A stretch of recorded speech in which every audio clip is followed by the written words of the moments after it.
Hello friends, कैसे हैं आप। आज बात करते हैं कुछ ऐसे पौधों की जो कि घर के अंदर उगते हैं बिना बीज के। इनको तोड़ के कहीं भी लगा दीजिए, हो जाते हैं। आप देख सकते हैं कि यहाँ पर जो कुछ पौधे हैं कितने सुंदर तरीके से इनको डेकोरेट करके रखा गया है। और ये सारे के सारे इंडोर प्लांट्स हैं। इसमें सैकड़ों तरीके के ऐसे पौधे हैं जो कि आप भी अपने घर में लगा सकते हैं और घर को खूबसूरत बना सकते हैं। तो देखिए सामने में जो ये पौधे रखे हुए हैं, आप देख सकते हैं कि इसमें शीशे का दीवार है, यानी कि शीशे के द्वारा अंदर जो है धूप आ रही है। तो जहाँ पे छनकर धूप आती है वहाँ पर हमें कुछ और पौधे लगाने होते हैं। जहाँ पे देखिए सोफ़ा है वहाँ पे हमने कुछ और पौधे लगाए हैं। इसी तरीके से जहाँ पे हमने वॉल मार्ट यानी कि दीवार पे खूब एंगल से अच्छे तरीके से डेकोरेट किया है, वहाँ पे कुछ और पौधे हैं। यहाँ पे जो धूप है वो काफ़ी कम आती है, तो हम अलग अलग जगह पर अलग अलग तरीके से पौधों को डेकोरेट कर सकते हैं। तो इसकी पूरी जानकारी आज मैं इस वीडियो में आपको देने जा रही हूँ। तो ये जानकारी आपको दी जा रही है मॉडर्न गार्डनिंग एंड फार्मिंग के सौजन्य से। तो फ्रेंड्स, सबसे पहले आप इस चैनल को सब्सक्राइब कर लीजिए ताकि आपको ये जानकारी टाइम टू टाइम मिलती रहे। देखिए सामने जो रखे क्रोटन्स हैं यानी कि पौधे हैं, इसमें अलग अलग तरीके के पौधे हैं। तो सबसे पहले बात करते हैं हम सीप प्लांट। इसको सीप क्यों कहते हैं? क्योंकि सीप भी कुछ इसी तरीके से ऊपर से दिखती है, इसलिए इसको सीप प्लांट कहा जाता है। इसको थोड़ी सी धूप चाहिए रहती है, जैसे छनकर इसकी शीशे से छनकर इसमें धूप आ रही है। एक पौधे इसको तोड़ के कहीं भी लगा दीजिए तो नया पौधा बनकर तैयार हो जाता है। बहुत ईजी है। दूसरा पौधा जो आप देख रहे हैं इसको हम बोलते हैं पेंसिल कैक्टस। आप देख सकते हैं कि इसके लंबे लंबी टहनी है और छोटी छोटी सी एकदम से पत्तियां हैं।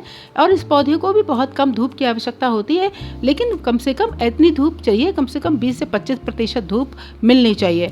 तो इससे आप इस पौधे को अंदर इंडोर प्लांट ग्रो कर सकते हैं और ये काफ़ी अच्छा एयर फिल्टरिंग प्लांट है।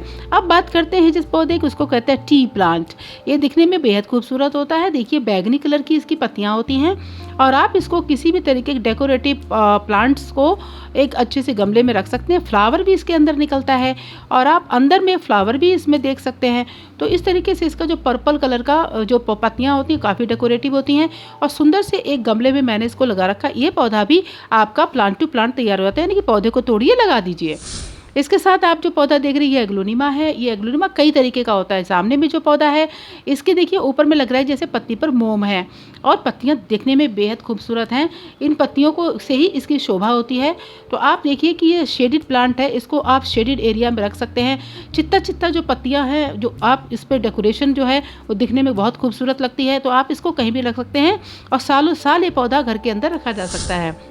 ठीक इसी प्रकार से एग्लोनिमा का दूसरा स्पीसीज जिसकी पान की तरह पत्तियां हैं और ये भी दिखने में बेहद आकर्षक होता है।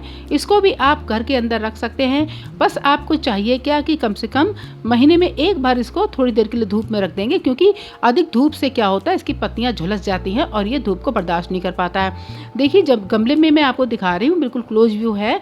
नीचे में एक नया पौधा इसमें आ रहा है, यानी कि जुलाई अगस्त के महीने में इसमें नए नए पौधे भी आ जाते हैं जिसको आप अलग कर सकते हैं। फ्रेंड्स, ये एग्लोनिमा का ये एक तीसरा स्पीशीज है। आप देखिए कि ये कलरफुल होता है, बेहद बहुत ही खूबसूरत लगता है। आप इसको कमरे के अंदर, डाइनिंग हॉल, ड्राइंग रूम कहीं भी लगा सकते हैं। छोटे से पॉट से लेकर बड़े पॉट में भी लगा सकते हैं। लेकिन फ्रेंड्स, मैं आपको सलाह यही दूंगी कि जब आप इंडोर प्लांट्स के रूप में पौधों को लगाएं तो आप पौधे को मिट्टी वाले गमले में ही लगाएं।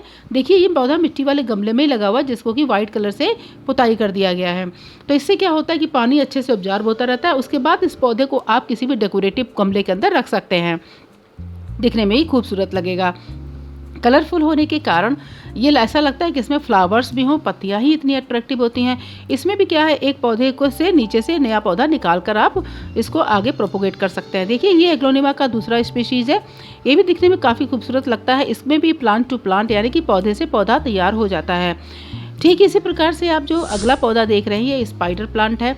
इसको भी आप पौधे से पौधा तोड़ कर लगा सकते हैं, यानी कि जड़ से बहुत सारे पौधे नीचे जड़ों से निकलते हैं, उनको आप सेपरेट कर सके गमले में लगा सकते हैं। इसमें हमने देखिए कि जो एक रैक बना रखी है उसमें हमने प्लास्टिक पॉट में इसको लगा रखा है। लेकिन देखिए नीचे से कुछ पत्तियाँ इसमें सूखती रहती हैं। इंडोर पौधों में भी पत्तियाँ सूखती हैं, तो उसको आप इस तरीके से सेपरेट कर दीजिए। बस देखिए कि इसमें ओवर वाटरिंग ना हो।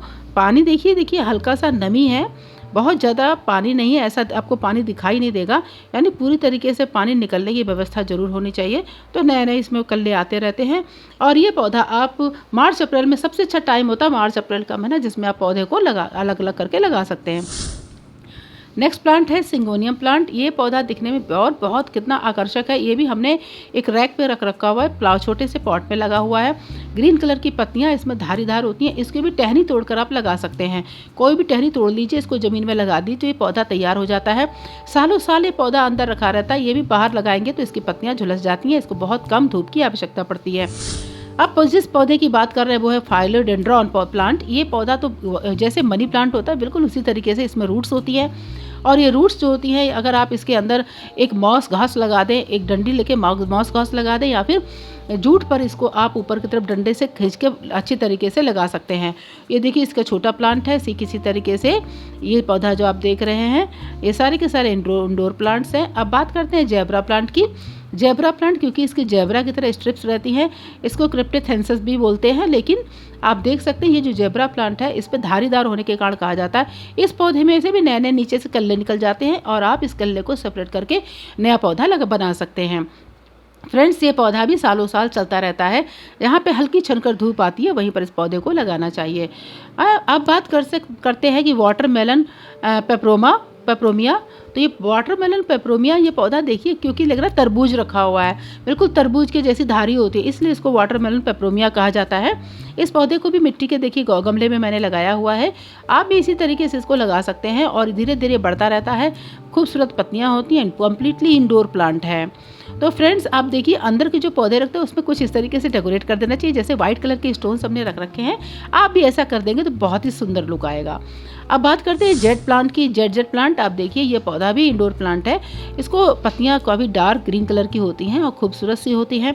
और ये एयर फिल्टरिंग प्लांट है। ये आपके वातावरण को काफ़ी शुद्ध करता है और वास्तु के अनुसार भी ये पौधा काफ़ी लकी माना जाता है।